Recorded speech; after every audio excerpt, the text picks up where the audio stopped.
Electric charges का एक महत्वपूर्ण कंसेप्ट विद्युत क्षेत्र के बारे में हम स्टडी करते हैं। तो जिस प्रकार गुरुत्वाकर्षण बल के कारण गुरुत्वीय क्षेत्र उत्पन्न होता है, उसी प्रकार वैद्युत बल के कारण विद्युत क्षेत्र उत्पन्न होता है। विद्युत क्षेत्र किसी आवेश का आकाशीय गुण होता है।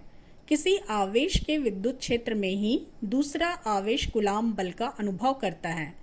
वह आवेश जो विद्युत क्षेत्र उत्पन्न करता है स्रोत आवेश कहलाता है तथा स्रोत आवेश से उत्पन्न क्षेत्र के प्रभाव का परीक्षण करने वाले आवेश को हम परीक्षण आवेश का नाम देते हैं। और इस प्रकार हम विद्युत क्षेत्र को परिभाषित कर सकते हैं कि किसी आवेश के आसपास का वह क्षेत्र जहाँ तक उसका प्रभाव होता है विद्युत क्षेत्र कहलाता है। इसे हम इस प्रकार भी डिफाइन कर सकते हैं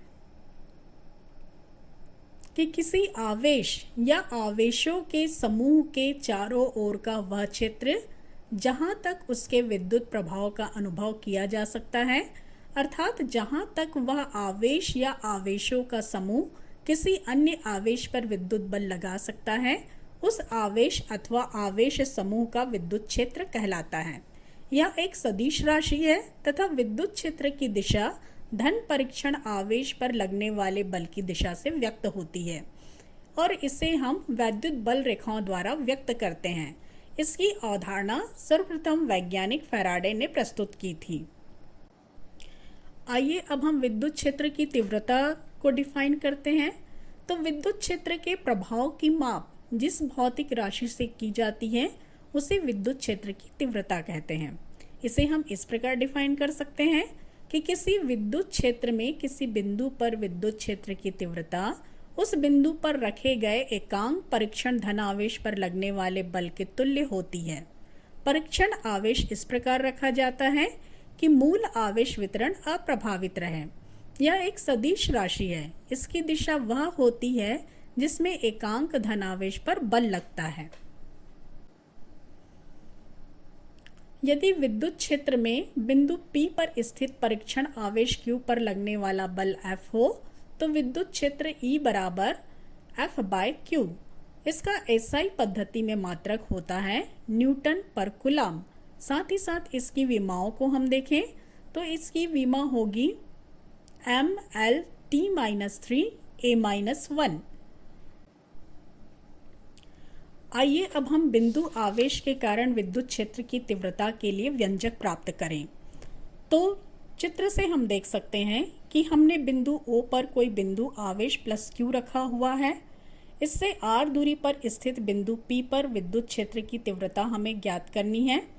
इसके लिए बिंदु P पर एक परीक्षण आवेश Q0 की हमने कल्पना की है। तो परिभाषा से हमारे पास सूत्र हो जाता है E बराबर F/Q0। अब हम जानते हैं कूलाम के नियम से F बराबर 1/4πε0 Q1 Q2/R²। यहाँ इस डायग्राम के अनुसार Q1 बराबर Q व Q2 बराबर Q0 है। तो अतः उन दोनों आवेशों के मध्य लगने वाला बल हो जाएगा F बराबर 1/4πε0 इंटू Q0/R²।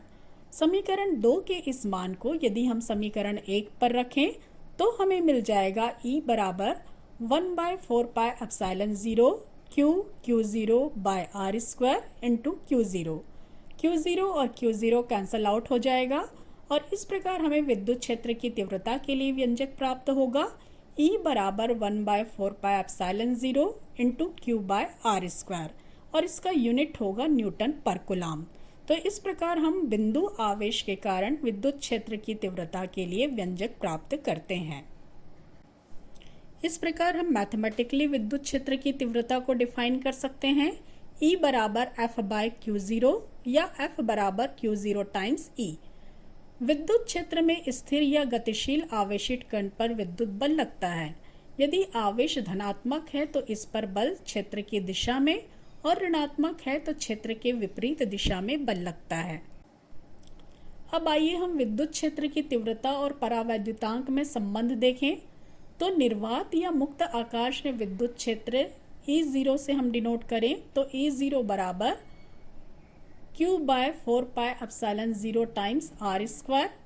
और इसी प्रकार यदि कैपिटल के या एप्सिलॉन माध्यम के परावैद्युतांक के माध्यम में क्षेत्र की तीव्रता हो जाएगी E बराबर Q by 4 pi epsilon times R square. अगर हम इनका रेशियो ले तो हमें मिल जाएगा E by E0 equal to epsilon 0 by epsilon, और जो कि बराबर होगा 1 बाय कैपिटल के माध्यम का परावैद्युतांक, या हम इसे लिख सकते हैं E बराबर E0 बाय कैपिटल के। तो इस प्रकार यहाँ से यह कंक्लूजन निकलता है कि परावैद्युत माध्यम की उपस्थिति में विद्युत क्षेत्र कम हो जाता है और निर्वात या मुक्त आकाश की तुलना में 1 बाय कैपिटल के गुना रह जाता है। यह एक इम्पॉर्टेंट कंसेप्ट है जो कि एग्जाम में पूछा जाता है। आइए अब हम विद्युत क्षेत्र की दिशा के बारे में अध्ययन करें। तो डायग्राम से स्पष्ट है कि यदि कण धन आवेशित है तो बल की दिशा विद्युत क्षेत्र की दिशा में होगी, तथा यदि कण ऋणात्मक है तो बल की दिशा विद्युत क्षेत्र के विपरीत दिशा में होगी। धनात्मक स्रोत बिंदु से सम आवेशित गोलाकार आवेश वितरण के कारण विद्युत क्षेत्र आवेश से बाहर की तरफ तथा ऋणात्मक स्रोत आवेश के गोलाकार आवेश वितरण के कारण विद्युत क्षेत्र की दिशा अंदर की तरफ होती है। अब हम अगले कंसेप्ट की ओर बढ़ते हैं और आवेशों के निकाय के कारण विद्युत क्षेत्र की तीव्रता का मान ज्ञात करते हैं।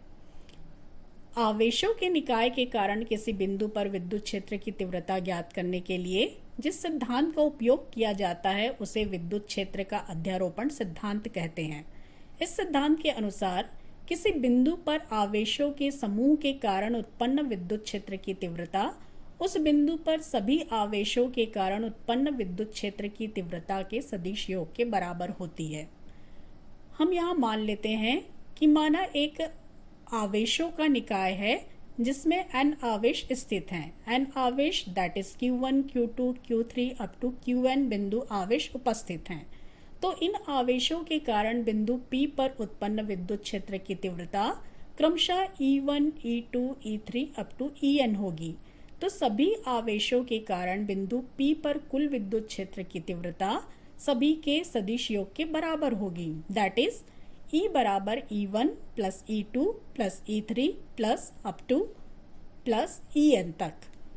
यदि हम वैल्यूज पुट करें तो हमें मिल जाएगा 1 बाय 4 पाई एप्सिलॉन 0, क्योंकि कॉमन है तो इसे हम ब्रैकेट के बाहर रख रहे हैं, और ब्रैकेट के अंदर हम लिखेंगे Q1 by R1 square in the direction of unit vector r1 plus q2 by r2 square in the direction of unit vector r2 plus q3 by r3 square in the direction of unit vector r3 plus up to so on।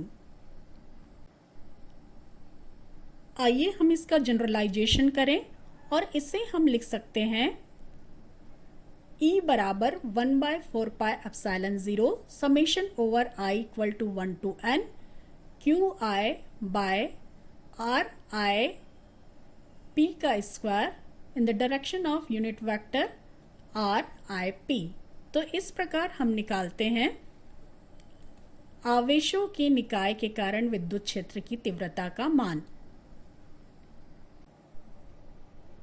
एक और महत्वपूर्ण concept की ओर हम बढ़ते हैं और वह है विद्युत क्षेत्र रेखाएं।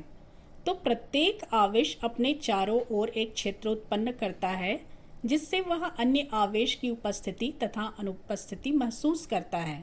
इस क्षेत्र को हमने विद्युत क्षेत्र कहा था।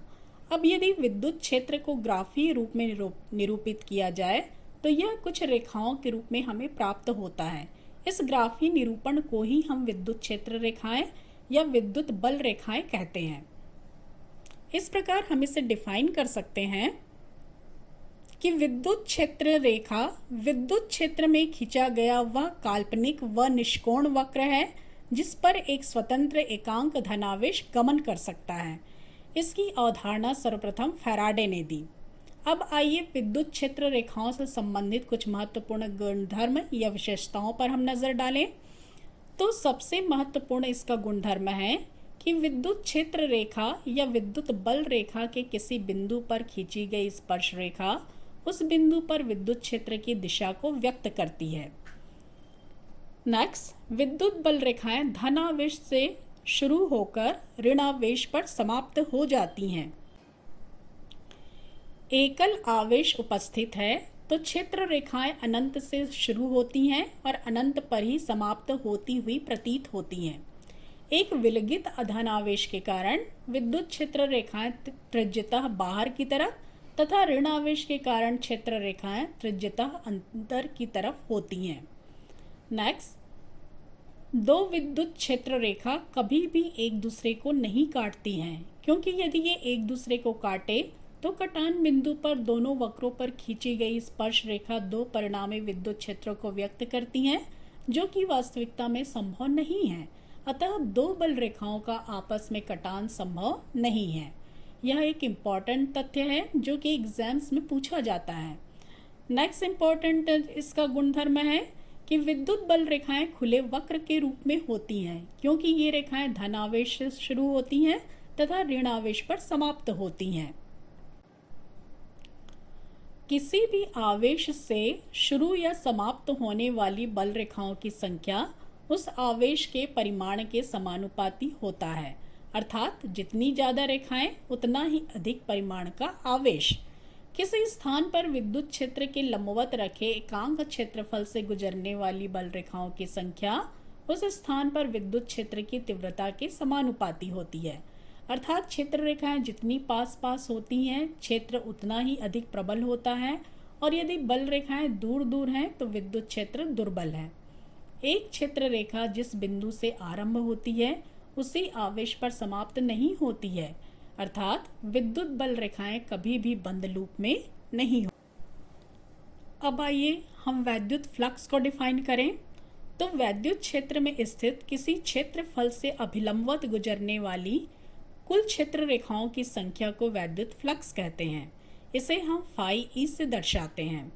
यदि विद्युत क्षेत्र की तीव्रता ई तथा उसके अभिलंबवत स्थित पृष्ठ का क्षेत्र ds हो तो उस पृष्ठ से संबद्ध वैद्युत फ्लक्स को हम डिफाइन करते हैं फाई ई बराबर vector E dot vector ds। विद्युत फ्लक्स का SI मात्रक न्यूटन मीटर स्क्वायर प्रति कूलम होता है।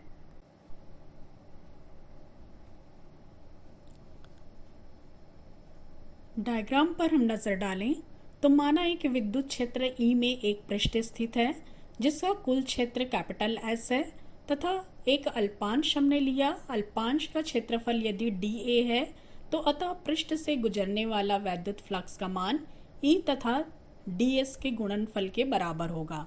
That is phi equal to, हम इसे लिख सकते हैं EA cos थीटा, जहाँ पर हम देखते हैं कि विद्युत क्षेत्र E क्षेत्रफल ds वाले पृष्ठ के अभिलंब से थीटा कोण बनाता है, तो अभिलंब की दिशा में विद्युत क्षेत्र की तीव्रता का घटक E cos थीटा होता है। तो इस प्रकार हम लिख सकते हैं d phi equal to E dot dA, that is E dA cos theta. यहाँ पर हम विभिन्न कंडीशंस पर नजर डालें तो यदि थीटा बराबर 0 है तो cos थीटा की वैल्यू हमें 1 प्राप्त होगी। इस प्रकार d फाई बराबर हमें मिलेगा E डॉट dA, और यदि थीटा बराबर 90 डिग्री है तो cos 90 डिग्री की वैल्यू हमें 0 प्राप्त होगी, अतः हमें मिल जाएगा d फाई बराबर 0। तो इस प्रकार हम देख रहे हैं कि थीटा बराबर 90 डिग्री पर d फाई का मान न्यूनतम होता है।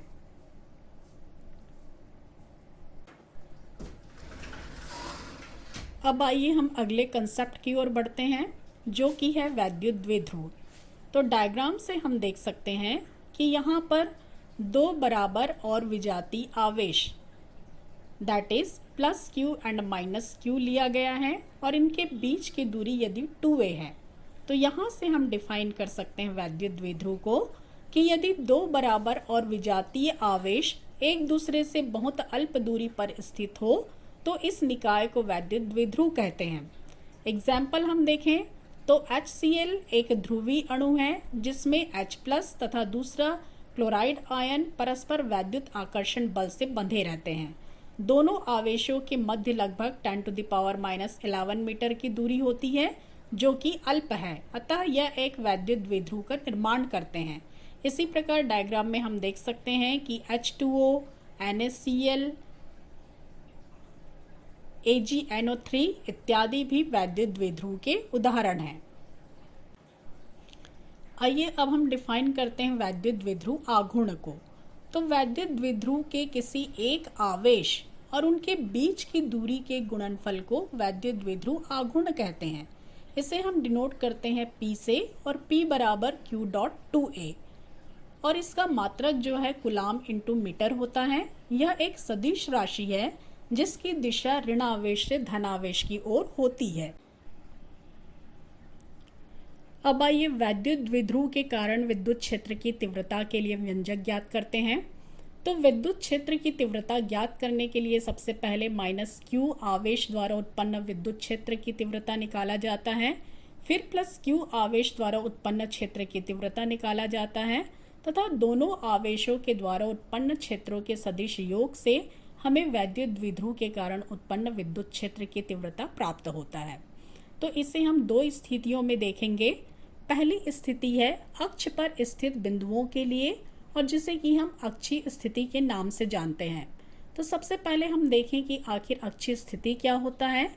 तो जब कोई बिंदु जिस पर विद्युत क्षेत्र की तीव्रता ज्ञात करनी होती है बढ़ाए गए द्विध्रुव अक्ष पर स्थित होता है तो इस बिंदु को द्विध्रुव के सापेक्ष अक्षीय स्थिति में कहा जाता है। डायग्राम पर हम नजर डालें तो हमें एक वैद्युत द्विध्रुव दिया गया है। दोनों आवेशों के मध्य की दूरी 2a है। वैद्युत द्विध्रुव का केंद्र बिंदु O है।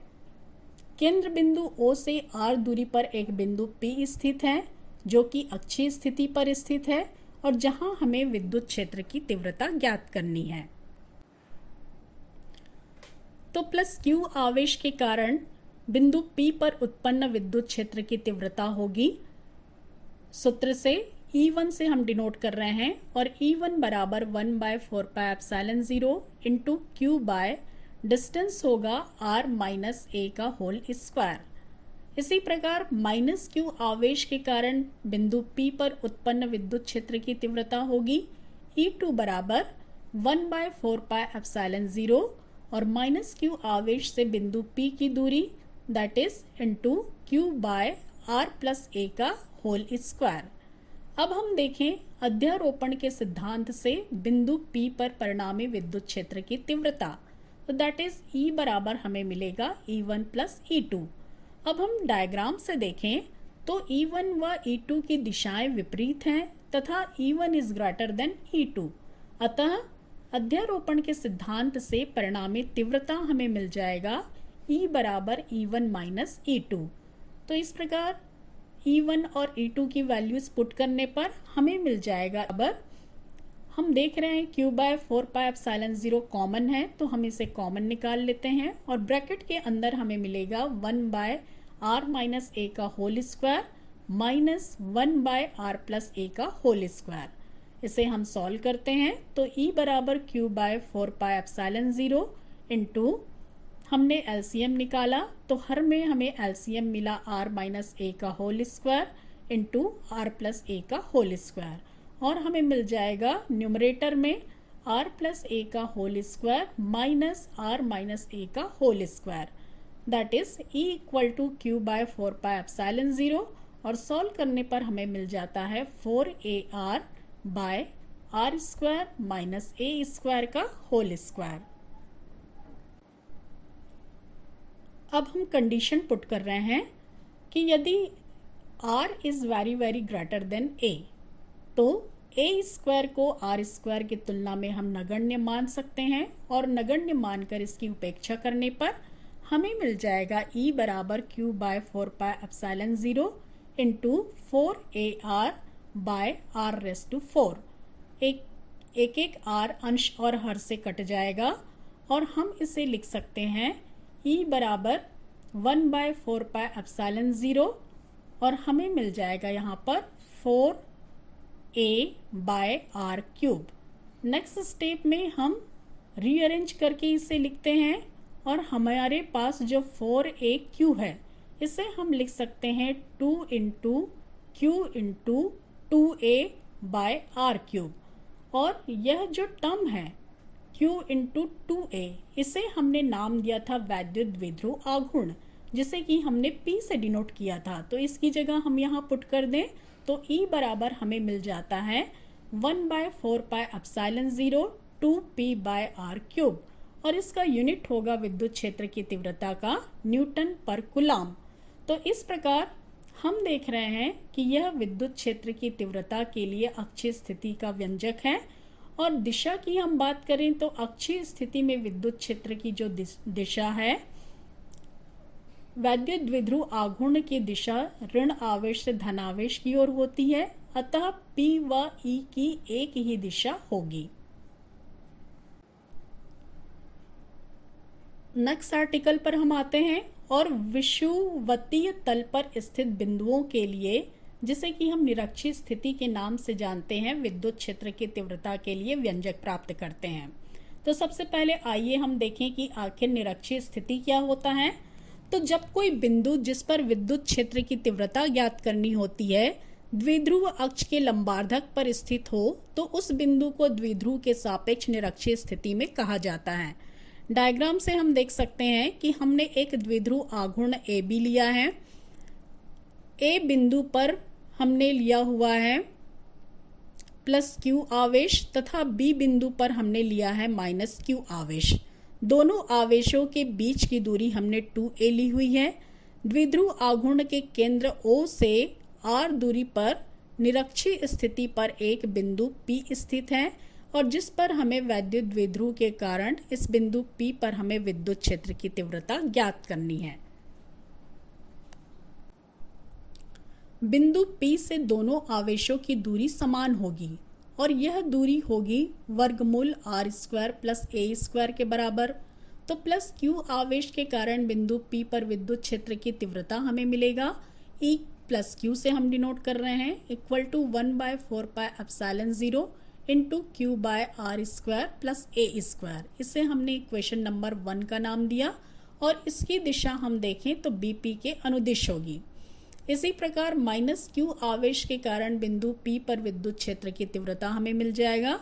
E - Q बराबर -1/4πε0 × Q/r² + a²। इसकी दिशा PA के अनुदिश होगी। दोनों सूत्रों से यह स्पष्ट है कि दोनों आवेशों के कारण बिंदु P पर विद्युत क्षेत्र की तीव्रता का परिमाण बराबर होता है, किंतु दोनों की दिशा भिन्न भिन्न है। अर्थात परिमाण बराबर है तो हम इसे लिख सकते हैं E + Q = E - Q = E। चित्र से स्पष्ट है कि E + Q तथा E - Q के दो प्रकार के घटक बनते हैं।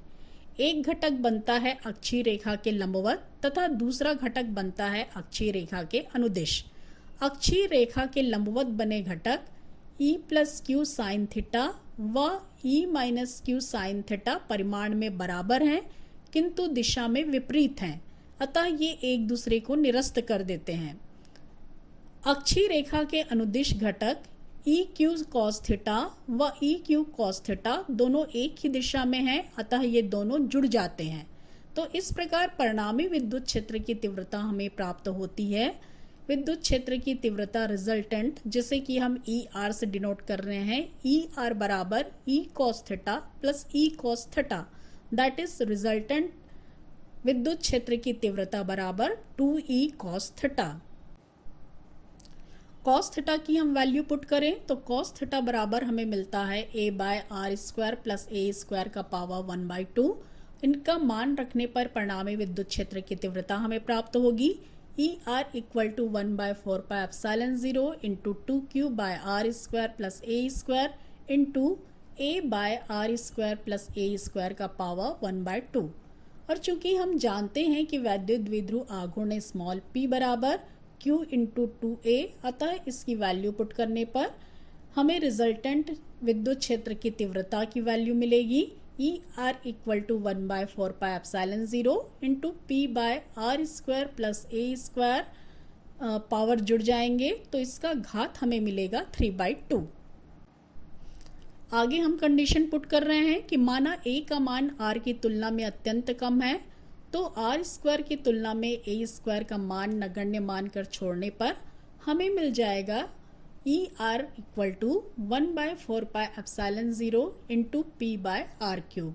और इस प्रकार हम देख रहे हैं कि अक्ष पर स्थित बिंदु पर विद्युत क्षेत्र की तीव्रता उतनी ही दूरी पर निरक्षीय बिंदु पर विद्युत क्षेत्र की तीव्रता की 2 गुनी होती है। अर्थात अक्षीय स्थिति विद्युत क्षेत्र की तीव्रता बराबर 2 इंटू निरक्षीय स्थिति में विद्युत क्षेत्र की तीव्रता, और निरक्ष पर स्थित बिंदु पर विद्युत क्षेत्र की दिशा वैद्युत आघूर्ण के विपरीत दिशा में होती है। अब आइए हम द्विध्रुवों की भौतिक सार्थकता के बारे में विचार करें। तो अधिकांश अणुओं में धन आवेशों तथा ऋण आवेशों के केंद्र एक ही स्थान पर होते हैं, इसलिए इनके द्विध्रुव आघूर्ण शून्य होते हैं। कार्बन डाइऑक्साइड तथा मीथेन के अणु इसी प्रकार के हैं, लेकिन विद्युत क्षेत्र आरोपित किए जाने पर ये द्विध्रुव आघूर्ण विकसित कर लेते हैं। परंतु कुछ अणुओं में धनावेशों तथा ऋणावेशों के केंद्र संपाती नहीं होते, अतः विद्युत क्षेत्र की अनुपस्थिति में भी इनका अपना स्थायी द्विध्रुव आघूर्ण होता है। इस प्रकार के अणुओं को हम ध्रुवित अणु कहते हैं। जल का अणु H2O इस प्रकार के अणुओं का एक उदाहरण है। विविध पदार्थ विद्युत क्षेत्र की उपस्थिति अथवा अनुपस्थिति में रोचक गुण तथा महत्वपूर्ण अनुप्रयोग प्रस्तुत करते हैं।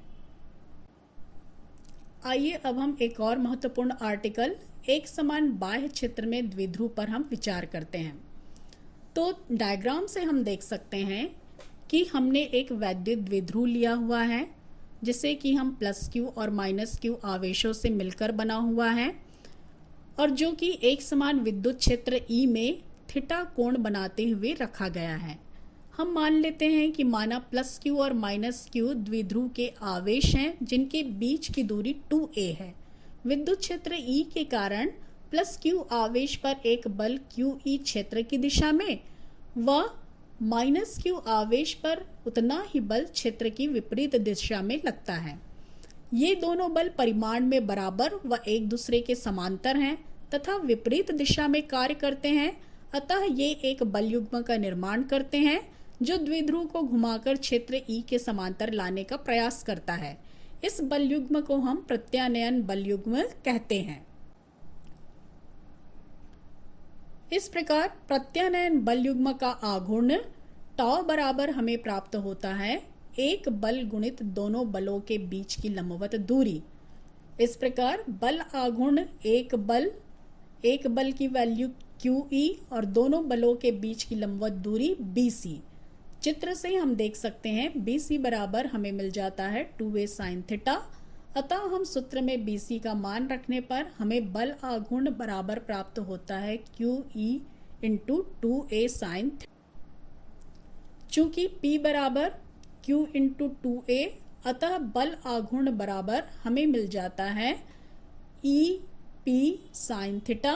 रीअरेंज करके हम इसे इस प्रकार भी लिख सकते हैं, बल आघूर्ण टॉ बराबर PE sin थीटा। और इसे सदिश रूप में हम इस प्रकार लिख सकते हैं कि vector tau equal to vector P cross product है वेक्टर E के साथ, that is PE sin theta. Special cases की हम बात करें तो जब थीटा बराबर 0 तब हमें मिलता है साइन थीटा बराबर 0, और इस स्थिति में टॉ बराबर हमें मिल जाएगा 0। अतः द्विध्रुव स्थायी साम्यावस्था में स्थित होता है। जब थीटा बराबर 180 डिग्री तो साइन 180 की वैल्यू 0, और दैट इज हमें मिल जाता है टॉ इक्वल टू 0। अर्थात द्विध्रुव अस्थायी साम्यावस्था में स्थित होता है। नेक्स्ट हम देखें जब थीटा इक्वल टू 90 डिग्री, तो इस स्थिति में हमें प्राप्त होता है sine 90 equal to 1, that is हमें टॉ इक्वल टू मिलता है E इंटू P। तो इस प्रकार हम देख रहे हैं कि इस स्थिति में हमें प्राप्त हो जाता है टॉ इक्वल टू EP, और दैट इज इस स्थिति में बल आघूर्ण का मान अधिकतम होता है।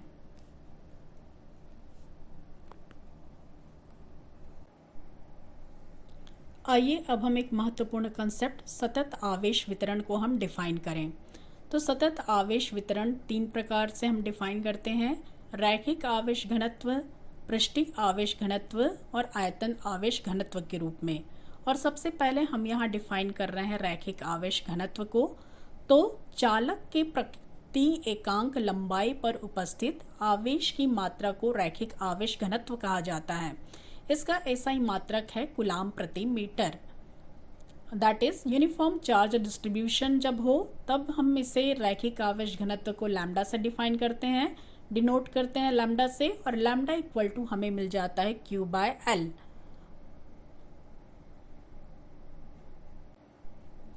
आइए अब हम पृष्ठीय आवेश घनत्व को डिफाइन करें। तो चालक के प्रति एकांक क्षेत्रफल पर उपस्थित आवेश की मात्रा को पृष्ठीय आवेश घनत्व कहते हैं।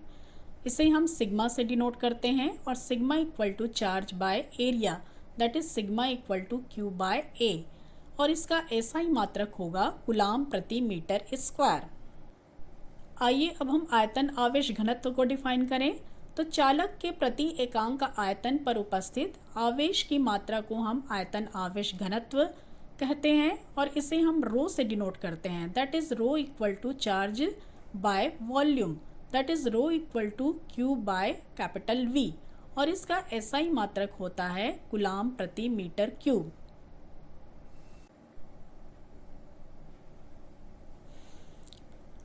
अब आइए हम कुछ प्रश्नों पर नज़र डालें जो कि आज की क्लास में हमने डिस्कस किया।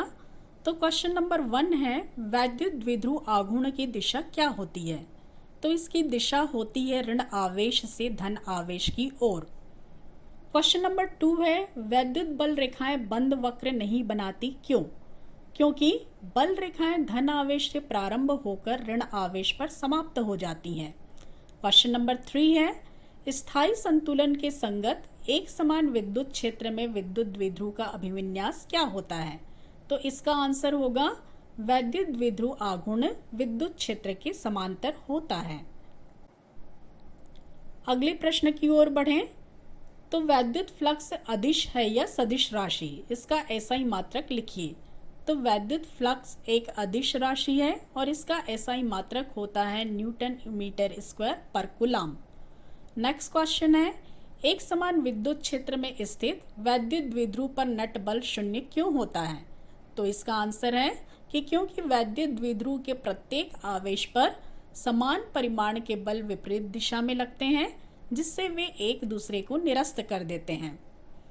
नेक्स्ट क्वेश्चन, विद्युत क्षेत्र की तीव्रता किसे कहते हैं? इसका एसआई मात्रक लिखिए।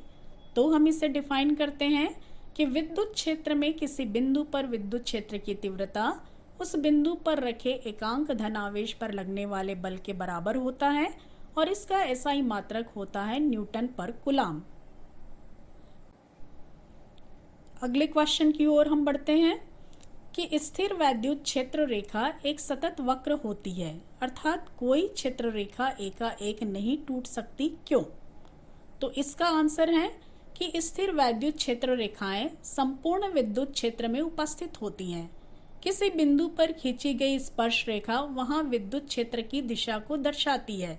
विद्युत क्षेत्र की दिशा में अचानक कोई परिवर्तन नहीं होता, लेकिन क्षेत्र के दो सन्निकट बिंदुओं पर विद्युत क्षेत्र की दिशा में सूक्ष्म परिवर्तन हो जाता है। किसी बिंदु आवेश से दूरी में वृद्धि के सापेक्ष विद्युत क्षेत्र की तीव्रता में कमी होती है, अर्थात कोई क्षेत्र रेखा एकाएक नहीं टूट सकती। अगले क्वेश्चन की ओर हम बढ़ें। तो हमारा क्वेश्चन है, स्पष्ट कीजिए कि दो क्षेत्र रेखाएं कभी भी एक दूसरे का प्रतिच्छेदन नहीं करती।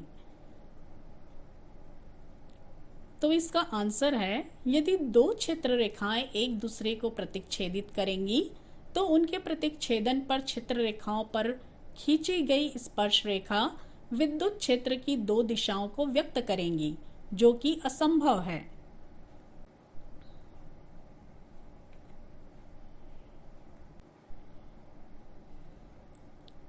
तो आइए इनकी वैल्यूज हम पुट करें। तो हमारे पास फॉर्मूला है बल आघूर्ण टाउ बराबर PE sin थीटा। P की वैल्यू हमने रखा 4 × 10⁻11 इंटू E की वैल्यू हमने पुट किया 4 × 10⁴ इंटू साइन 30 डिग्री। मल्टीप्लाई कर रहे हैं, हम इसे सॉल्व कर रहे हैं। तो 4 × 4 16, पावर्स हम देखें तो 10⁻, हमें मिल जाएगा -7 इंटू साइन 30 की वैल्यू 1/2। 16 को हम 2 से डिवाइड करें तो हमें मिल जाता है 8 × 10⁻⁻7, और इसका मात्रक होगा न्यूटन इंटू मीटर। आइए अगला न्यूमेरिकल हम देखें। तो ये भी आपके NCERT की बुक में दिया हुआ है। क्वेश्चन है किसी निकाय में दो आवेश QA बराबर 2.5 इंटू 10⁻⁻7 कूलाम तथा QB बराबर -2.7 इंटू 10⁻⁻7 कूलाम क्रमशः दो बिंदुओं, हमें स्थिति निर्देशांक दे दिए गए हैं 3D सिस्टम में, दैट इज A का कोऑर्डिनेट्स हैं 0 0 -15 सेंटीमीटर एंड B के कोऑर्डिनेट्स हैं 0 0 +15 सेंटीमीटर पर अवस्थित हैं। निकाय का कुल आवेश तथा वैद्युत द्विध्रुव आघूर्ण क्या होगा। तो सबसे पहले हम इसे सॉल्व करते हैं और डायग्राम हम ड्रॉ कर लेते हैं। तो 3D सिस्टम में हमने डायग्राम ड्रॉ किया x, y and z axis, और इस प्रकार हमने A और B को हम लोकेट किया। तो हम डायग्राम से देख सकते हैं कि A के निर्देशांक हमें मिल जा रहे हैं 0 0 -15 और B के निर्देशांक हमें प्राप्त हुए हैं 0 0 +15। तो इस प्रकार हम देखें आवेशों के बीच की दूरी, दैट इज़ A और B के बीच की दूरी हमें मिल जाएगा परिमाण 2L बराबर 15 + 15 दैट इज़ 30 सेंटीमीटर। सेंटीमीटर को हम मीटर में कन्वर्ट करें तो ये हमें मिल जाता है 0.3 मीटर। साथ ही साथ बिंदु A पर जो आवेश की वैल्यू है तो QA बराबर हमें क्वेश्चन में दिया गया है 2.5 इंटू 10⁻⁻7 कूलाम और बिंदु B पर आवेश का मान है -2.5 इंटू 10⁻⁻7 कूलाम। सबसे पहले हमें फाइंड आउट करना है कुल आवेश। तो आवेश के बीजगणितीय योग से QA + QB that is 2.5 into 10⁻⁻7 coulomb -2.5 into 10⁻⁻7 coulomb that is 0। तो यह वैल्यू होगा टोटल चार्ज का, कुल आवेश का। अब आइए हम फाइंड आउट करते हैं वैद्युत द्विध्रुव आघूर्ण। तो इसके लिए फॉर्मूला है P = Q × 2L। Value put कर देते हैं। एक आवेश का मान that is 2.5 into 10⁻⁻7 into SI system में 2L बराबर 0.3। सॉल्व करने पर हमें मिल जाता है 7.5 इंटू 10⁻⁸ कूलाम इंटू मीटर और इसकी दिशा होगी Z अक्ष के अनुदिश। एक और महत्वपूर्ण क्वेश्चन जो कि एग्जाम में पूछा जाता है वह है कि क्या 1 सेंटीमीटर त्रिज्या के धातु के गोले को 1 कूलाम आवेश दिया जा सकता है? कारण सहित स्पष्ट कीजिए। तो आइए इसका हम सल्यूशन देखें। तो गोले के तल पर विद्युत क्षेत्र की तीव्रता के लिए फॉर्मूला है हमारे पास E बराबर 1/4πε0 इंटू Q/r²। अब प्रश्न में हमें दिया गया है Q बराबर 1 coulomb, R = 1 centimetre. SI system में हम कन्वर्ट करें सेंटीमीटर को तो हमें मिल जाएगा 10⁻⁻2 मीटर। सूत्र में मान रखने पर हमें मिलेगा E = वैल्यू हम पुट करें 1/4πε0 की तो 9 × 10⁹ into 1/r² that is 10⁻2 into 10⁻2। Solve करने पर हमें मिल जाएगा 9 × 10⁻13 न्यूटन पर कूलाम। तो इस प्रकार हम देख रहे हैं कि वायु में विद्युत क्षेत्र की तीव्रता 3 × 10⁶ न्यूटन पर कूलाम से जब अधिक होती है तो इससे अधिक होने पर वायु आयनित हो जाता है, जिससे गोले के आवेश का वायु में क्षरण होने लगता है। अतः गोले को हम 1 कूलाम आवेश नहीं दिया जा सकता। आइए अब आपके होमवर्क के लिए कुछ क्वेश्चंस हम देखें। तो ये क्वेश्चंस आपको दिए जा रहे हैं। क्वेश्चन नंबर 1 है 4 × 10⁻⁹ कूलाम मीटर द्विध्रुव आघूर्ण का कोई वैद्युत द्विध्रुव 5 × 10⁴ न्यूटन पर कूलाम परिमाण के किसी एक समान विद्युत क्षेत्र की दिशा से 30 डिग्री पर संरेखित है। द्विध्रुव पर कार्यरत बल आघूर्ण का परिमाण परिकलित कीजिए। क्वेश्चन नंबर 2 है वैद्युत द्विध्रुव आघूर्ण किसे कहते हैं? इसका SI मात्रक लिखिए। क्वेश्चन नंबर 3 वैद्युत क्षेत्र की तीव्रता किसे कहते हैं? SI मात्रक लिखिए। एंड क्वेश्चन नंबर 4 वैद्युत फ्लक्स किसे कहते हैं? SI मात्रक लिखिए। प्रिय विद्यार्थियों, लास्ट के जो 3 क्वेश्चंस हैं ये आपको ईयर 2019 में बोर्ड एग्जाम्स में पूछे गए हैं और जिसे कि हमने अभी डिस्कस किया है इस लेसन में। तो आई होप ये सारे क्वेश्चंस आप बहुत ही ईजिली आप सॉल्व कर पाएंगे। Thank you.